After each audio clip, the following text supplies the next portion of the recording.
अस्सलाम वालेकुम स्टूडेंट्स, आप लोगों ने डिफरेंट टॉपिक्स पढ़े होंगे। ठीक है, किस हवाले से कि आपको मिरर और मिरर रिफ्लेक्शंस के बारे में पढ़ा होगा।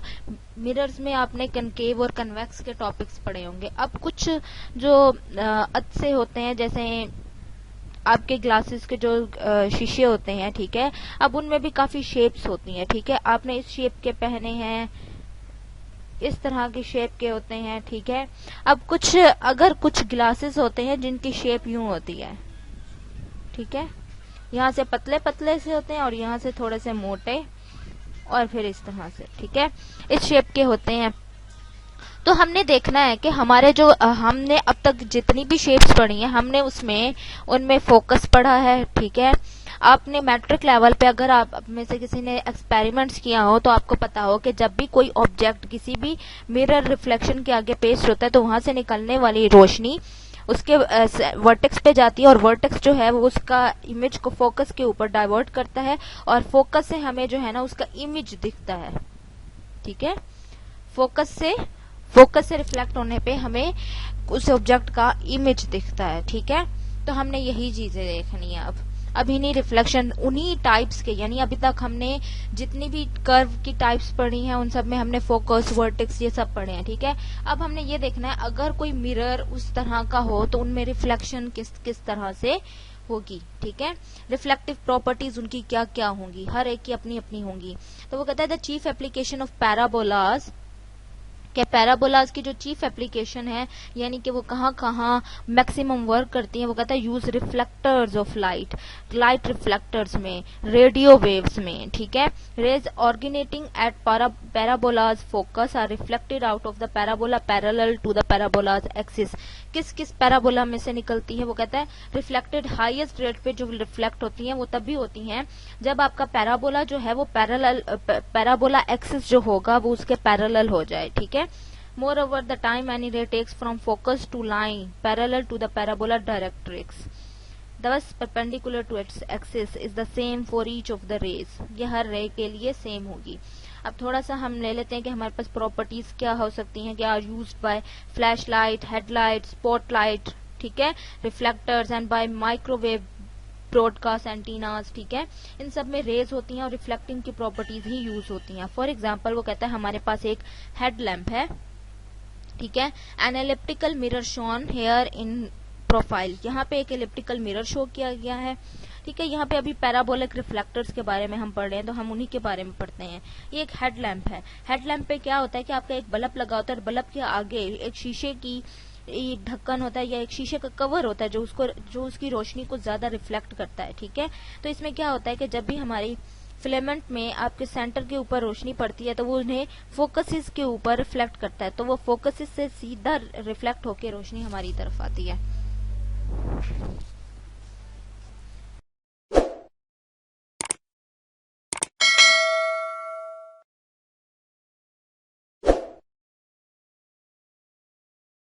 इसी तरह से बेसिकली फोकस पे हमारा फिलामेंट जो पॉइंट सोर्स होता है उसे हम अपने फोकस पॉइंट पे रखते हैं, वहां से वो रिफ्लेक्टर्स की तरफ जाता है और लाइट रिफ्लेक्ट आगे बिल्कुल जो हमारी डायरेक्ट्रिक्स लाइन होती है पैराबोला की उसके पैरेलल हो जाता है। ठीक है, इसी तरह से रेडियो टेलीस्कोप्स होती हैं, उनके ऊपर भी बिल्कुल इसी तरह से होता है। उनके ऊपर भी हम पैराबोला और रिफ्लेक्टर लगाते हैं जिससे हमारे पास क्या होता है, इनकमिंग रेडियो सिग्नल्स जो होते हैं वो फोकस पॉइंट पे अट्रैक्ट होते हैं बीच में। ठीक है, वो फिर उन्हें रिफ्लेक्ट करके मजीद जो है ना उसे एनहेंस करके उनकी पैरेलल रिफ्लेक्ट करके मजीद उन्हें एनहेंस करता है। ठीक है, तो वो कहता है नेक्स्ट में हमें बताया गया कि fan ellipse is evolved about its major axis to generate surface। अगर वो अपने मेजर एक्सिस के अराउंड इवॉल्व करे, यानी हमारे पास ये हमारा इलिप्स होता है। ठीक है, ये उसका मेजर एक्सिस है। ठीक है, अब इसके अराउंड जो है ये क्या करे, रोटेट करना स्टार्ट कर दे। ठीक है, रोटेट करना स्टार्ट कर दे तो आप देखेंगे कि आपके पास एक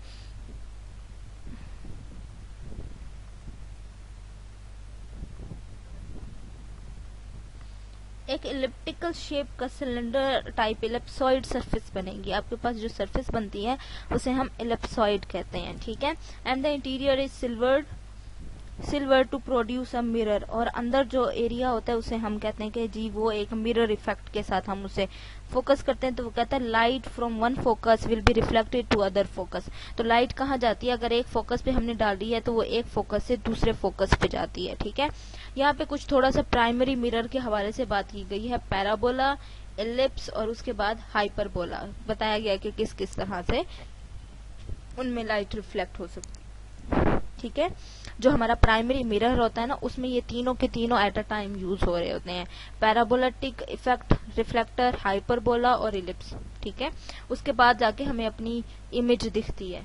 ठीक है, यानी फॉर एग्जांपल यहाँ पे पॉइंट एक ह्यूमन है, ठीक है, स्टार है, वो क्या जाएगा, पहले पैराबोला रिफ्लेक्टर पे जाएगा, वहां से वो हाइपरबोलिक और हाइपरबोलिक से इलिप्टिक और इलिप्टिक से फिर हमें वो सामने अपनी इमेज बनी दिखेगी शीशे पे।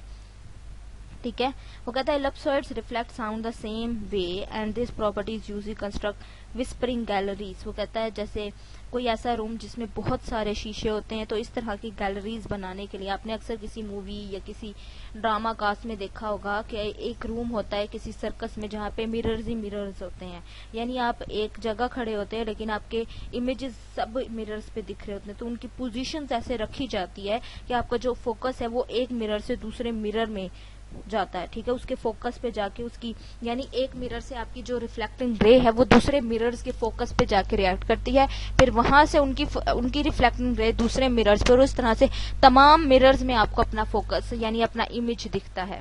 ठीक है, कहते हैं light directed toward one focus of a hyperbolic mirror is reflected toward the other focus.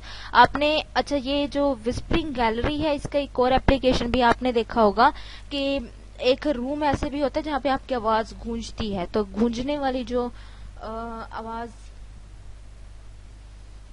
उसमें भी इस तरह की रेडियो रिफ्लेक्टर्स और इन सब की एप्लीकेशंस रहती हैं।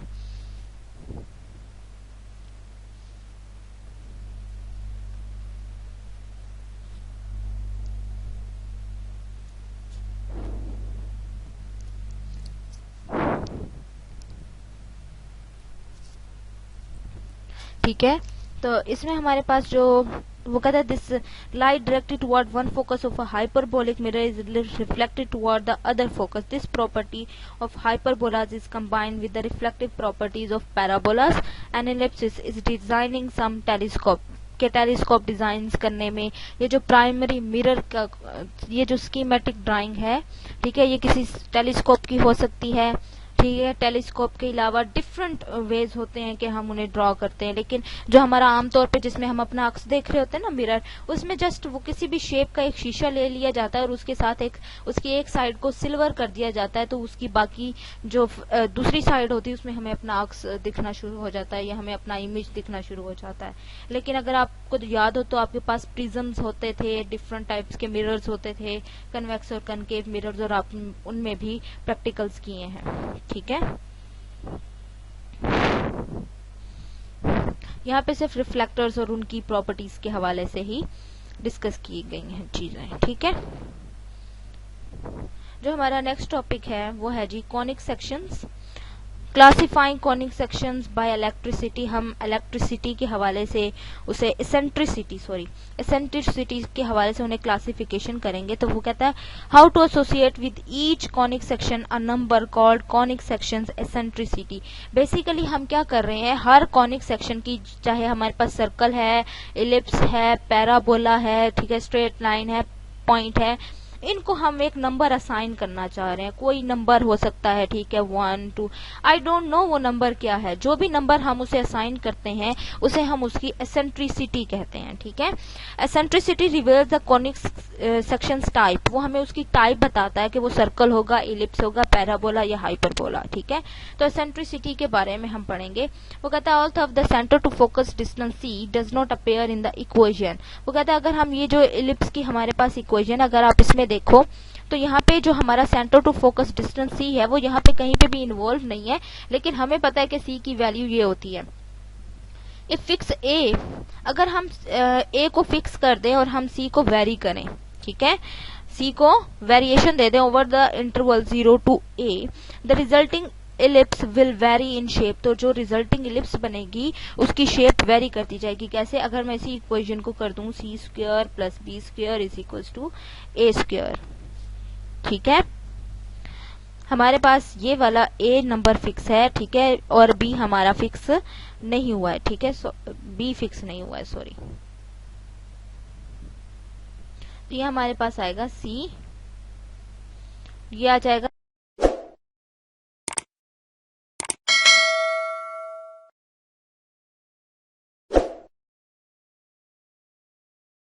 ए square minus C square is equal to B square. A fix है, ठीक है, हमने सी को वेरिएशन देनी है, तो जाहिर बात है हमारी बी की वैल्यू वैसे वैसे चेंज होती जाएगी। जैसे जैसे हम सी वेरी करेंगे वैसे वैसे हमारे पास बी की वैल्यू चेंज आएगी। जब बी की वैल्यू चेंज आएगी तो हमारे पास यहाँ से जो इलिप्सिस बनेंगे, ठीक है, हर इलिप्स डिफरेंट होगा, ठीक है।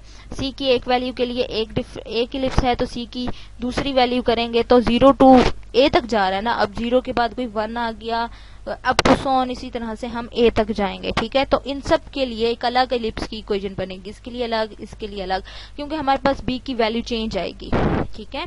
हर एक के लिए बी की वैल्यू चेंज आ जाएगी। कैसे चेंज आएगी? ठीक है, वो ऐसे चेंज हो जाएगी कि हमारे पास X square over A square plus Y square over B square नहीं आएगा, बल्कि ये आ जाएगा A square minus C square is equal to 1, ठीक है। अब यहाँ से हर एक की वैल्यू चेंज हो जाएगी। अब अगर सी की वैल्यू ए हो जाती है, क्योंकि सी 0 टू ए तक मूव करता है, अगर सी की वैल्यू ए हो जाती है तो यहाँ पे ये वैल्यू 0, वाई स्क्वायर ओवर 0 ये इन्फिनिटी बन जाता है।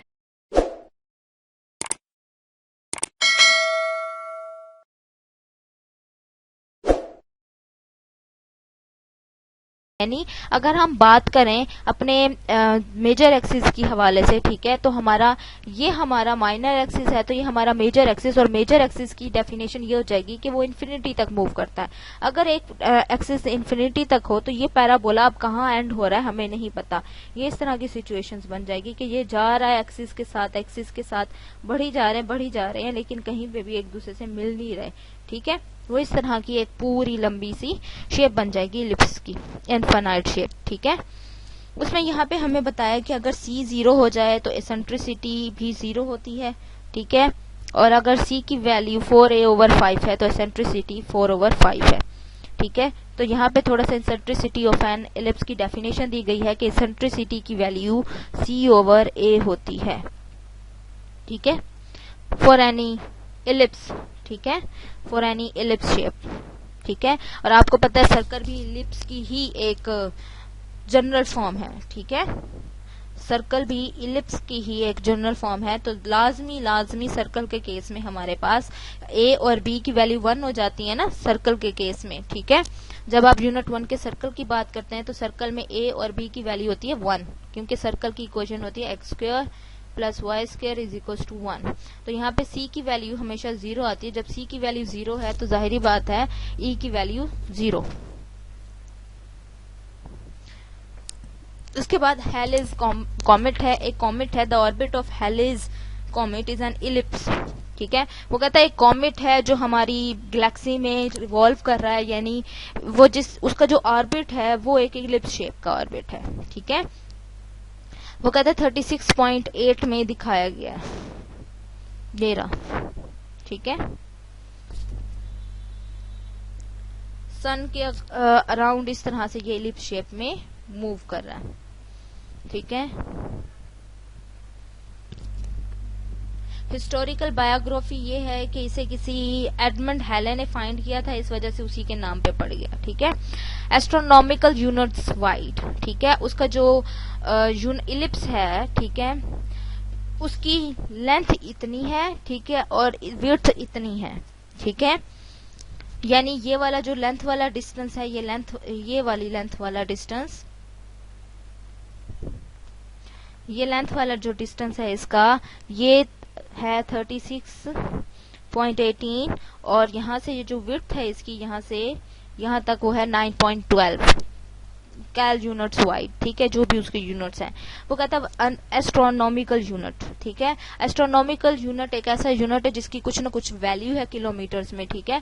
इतने किलोमीटर्स को का एक एस्ट्रोनॉमिकल यूनिट बनता है, तो इसको जब इससे मल्टीप्लाई करें तो कितने किलोमीटर्स बनेंगे, बहुत ज्यादा। तो उसमें जरा थोड़ा सा ना फर्क आ जाता है। तो हम क्या करते हैं, हम छोटी वैल्यूज लेते हैं ताकि हमारी कैलकुलेशन थोड़ी सी आसान हो, ठीक है। तो हमने वैसे ही एसेंट्रिसिटी निकाली जैसे हम इलिप्स की निकालते हैं, वो ये आई।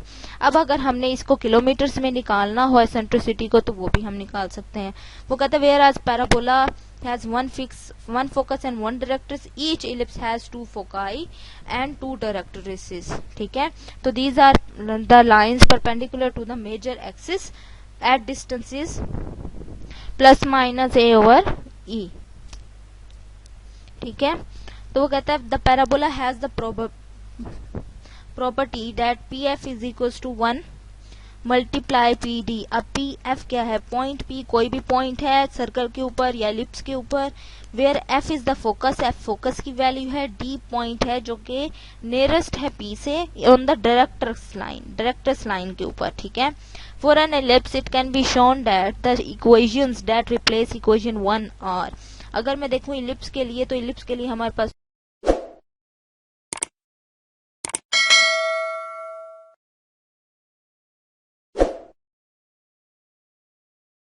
दो इक्वेशंस आती हैं, जबकि सर्कल के लिए हमारे पास पैराबोला के लिए हमारे पास एक आती है, क्योंकि उसके पास एक डायरेक्ट्रिस और एक ही फोकस होता है, ठीक है। उसी के साथ इसी की थोड़ी सी डिटेल वो बता रहा है कि क्या क्या वैल्यूज बनती हैं। फिर उसके बाद हम बात करेंगे हाइपरबोला की एसेंट्रिसिटी के लिए।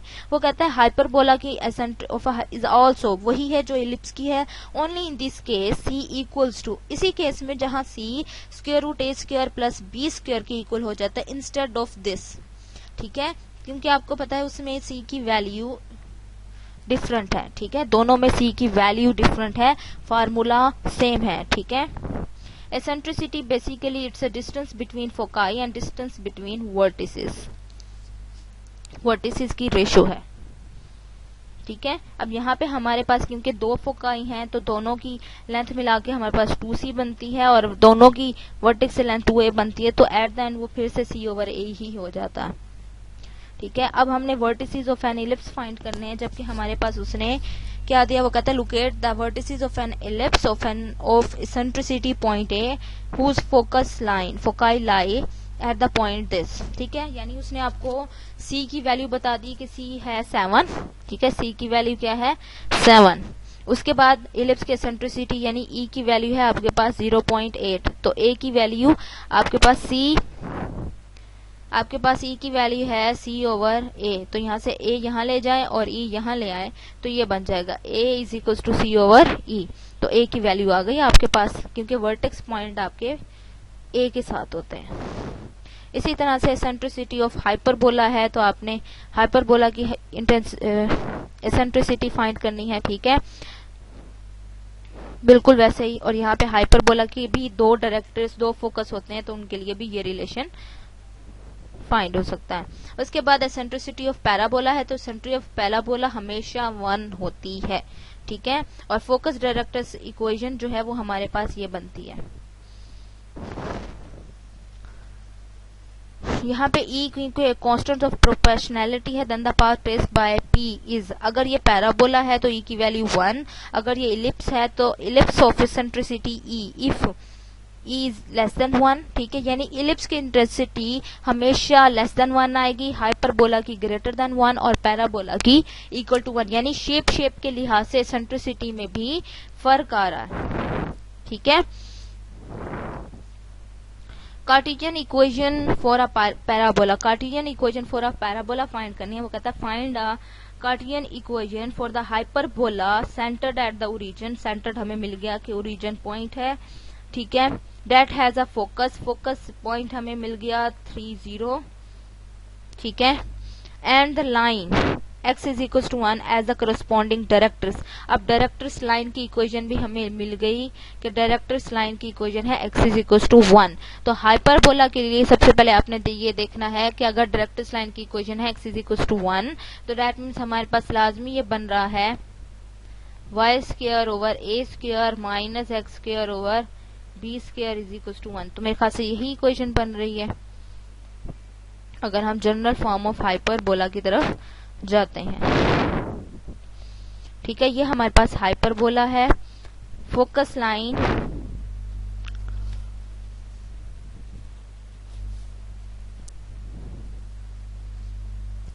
ठीक है, ये एसिम्पटोट्स हैं।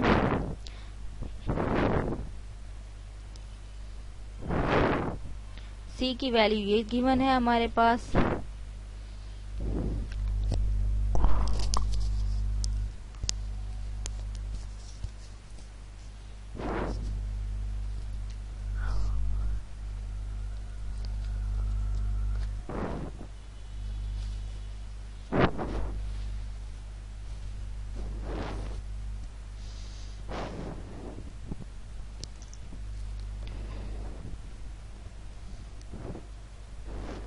देख लेते हैं कि हमारे पास क्या बनता है।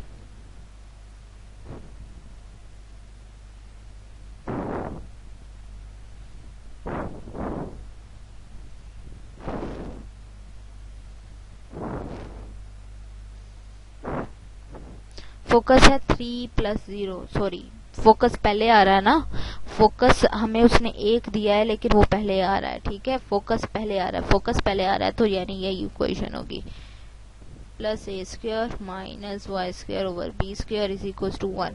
ठीक है, और c की वैल्यू हमें पता है, c की वैल्यू हमारे पास है √a² + b², जबकि c की वैल्यू वो हमें क्या दे रहा है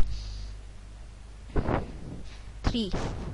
ठीक है, तो हम ये ले लेंगे कि ये हमारे पास वैल्यू है a² + b² is equal to 3।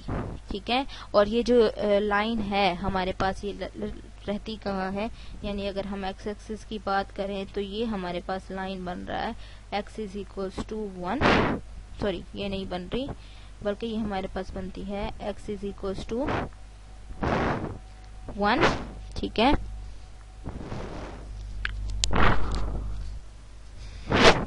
अब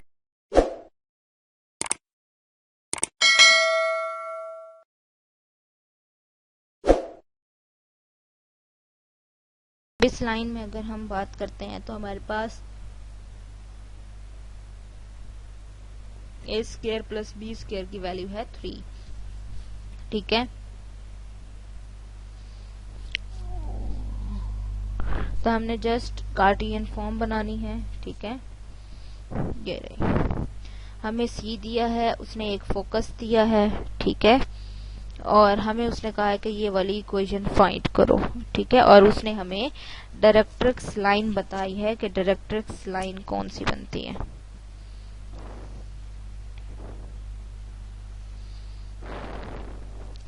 यानी ये वाली लाइन कौन सी है जिसके ऊपर फोकस लाई करता है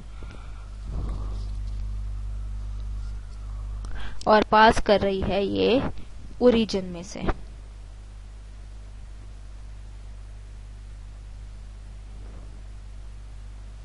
ठीक है, यानी अगर मैं कहूं कि मेरे पास ये जो फोकस है ये है जी 3 0 वैल्यू। ठीक है, और ये जो है फोकल एक्सिस है। ठीक है, अगर हम डायरेक्ट्रिक्स एक्सिस की बात करें तो जिस पे डायरेक्ट्रिक्स लाइन रहती है ना,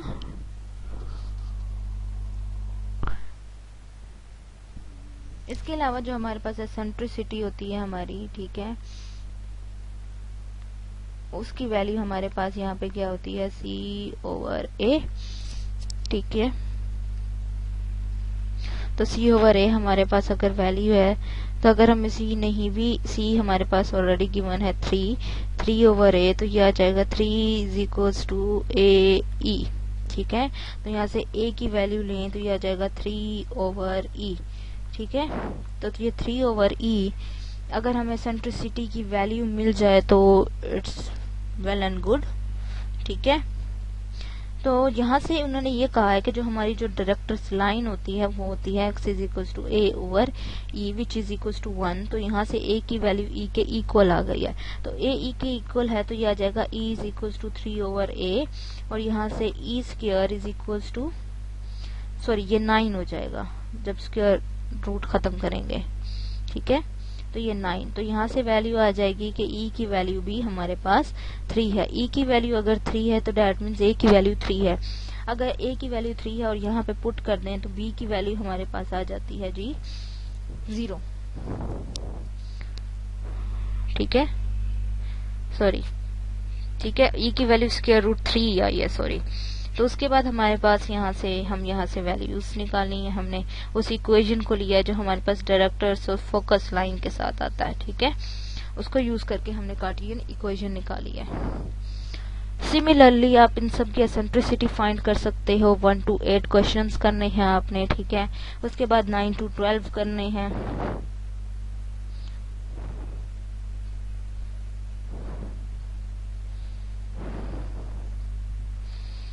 उसके बाद 13 to 16। ठीक है,